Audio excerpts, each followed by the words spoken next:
This weekend, my wife Mary and I are finishing up our tax returns, just like I'm sure many of you are.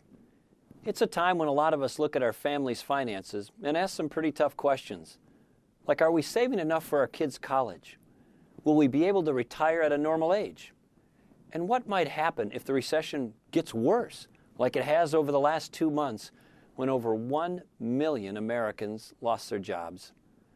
I know for a lot of folks, the answer to these questions are pretty grim these days. Nationwide, unemployment's at a 25-year high as companies lay off employees or go out of business altogether. It's at times like this when families and businesses feel a need to hold on to every dollar they can. But think about this. According to the Nonpartisan Tax Foundation, the average American has to work from January 1st until this Monday, April 13th, just to earn enough money to pay all their taxes for the year. That's just 2 days before the taxes are actually due on April 15th. And then consider this. If the Democrat majority in Washington gets its way, most families' tax burdens will be even higher. Now, this isn't a Republican versus Democrat debate. I thought President Obama's proposal to eliminate capital gains taxes for small businesses was a pretty good idea. And his pledge to lower taxes for middle-class Americans was something Republicans wholeheartedly supported.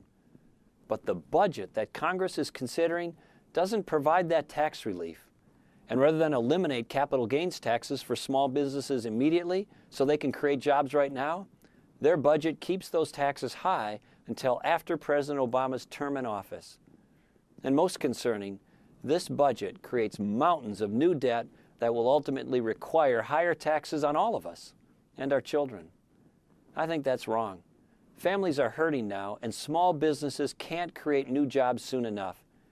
Isn't it time we stopped working for the government and that government started working for us?